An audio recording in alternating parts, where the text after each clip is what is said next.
Now, what did you see? What drew your attention to the sky in the first instance? Well, it was my wife Kathleen who first drew my attention to it.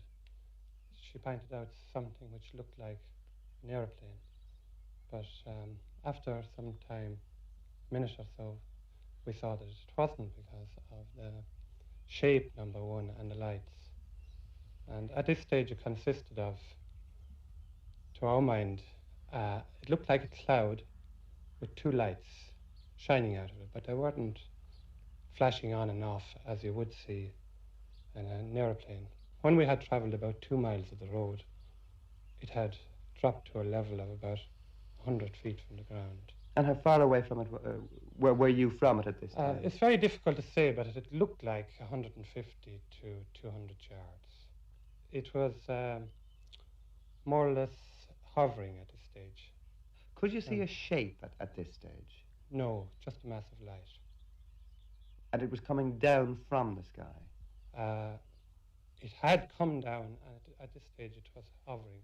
And what about colours? Was it red or white or what? It consisted of 3 colours, an orange and crimson light, which seemed to be coming more from the top of the object, the whole thing was surrounded then by a mass of bluish fog or vapour, which more or less obscured the whole object. Well, what was its shape? It was spherical, half a sphere, I suppose you could describe it. And did it actually come down and touch the ground? Well, I had been looking at it. When we got to the point where we saw it hovering, I stopped the car, switched off the lights and engine, to see if I could hear any noise. There was no noise from it. It was moving in a kind of a backward, forward direction and dropping very slowly. I was looking over a 5-foot fence, and Kathleen at this stage got quite frightened. Well, what frightened you about it, Mrs. Shelley? I just couldn't understand what it was. Well, what did you think it was? Well, I did think it was some, I won't say flying saucer, some identified object, something I'd never seen before, something unnatural, to my mind. Yes. Did you get out of the car at this No, stage? I didn't. I stayed inside and I called John. But you had a clear view of it? Yes, I could. The window was down and I could see it, probably not as well as John saw it at the stage when it was hovering. But I was watching it the whole time while it was descending from the sky. And indeed, it's just what John said it was. You saw just what he saw. Exactly. We discussed it afterwards just to make sure, and we did see exactly the same thing. And when your wife called you to get back into the car, had the thing landed at this stage?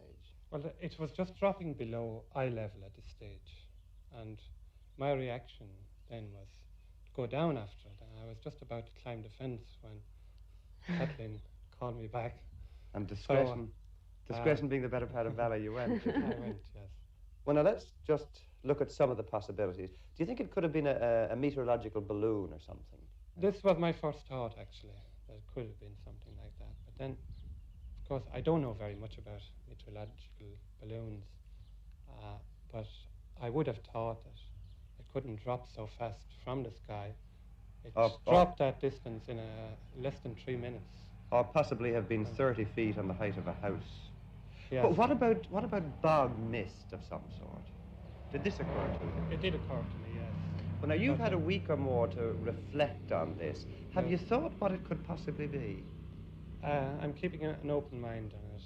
I'm not convinced of anything yet. But the Shelleys were not the only ones to make this odd sighting. Young Ellen O'Donnell was coming home 1.5 hours later with her boyfriend when she saw the lights too. I saw this strange object. I can't... over there, and... Up against the hill? Yes, up against the hill, and I just said to Teddy, there's something over there, and he said, don't mind it. What colour was it, Ellen? Oh, every colour, orange, crimson. I think there were a slight, There were lights coming out of it? No, not exactly. What shape was it, would you say? Shape. It Was was it- more round than anything else, I'd say. I'd say it was just something I An don't aeroplane, really know. maybe? No, I wouldn't say that at all. What about some sort of mist? Could it have been No, mist? I wouldn't say that either, because it was something I never saw before, and Well, did it frighten you? yes, it did. What did you do? Did you go straight home? I jumped into Teddy's arms. And off you went then, did you? No, well, we saw it. We were walking and we saw it. But was it the moon? Suppose it was the moon. No, it wasn't the moon. No, definitely. Or some wasn't the moon. stars. No, no. Just something I just couldn't really describe it. It wasn't stars or the moon for that matter. It was in this field, not far from the Mullinahone creamery, that the Shelleys saw the object hover. And because it was suggested to us by Mr. Desmond Leslie, who's something of a UFO expert, that we should have the ground hereabouts tested for residual radiation possibly left by this object, we asked Mr. Eddie Bergen, the South Tipperary Civil Defence Officer, and his assistant, Mr. Eddie O'Neill, to sweep the area with Geiger counters. Our instruments recorded no radioactivity of any description. Nothing at all? Nothing at all, no. Not just nothing unusual? Nothing at all, actually. If the radioactivity was present at today, it certainly would have shown on the instruments. Well, now, it's a fortnight roughly since this sighting was made. Suppose something had landed there that made the area radioactive. Would there be a possibility that all traces of it would have disappeared by now?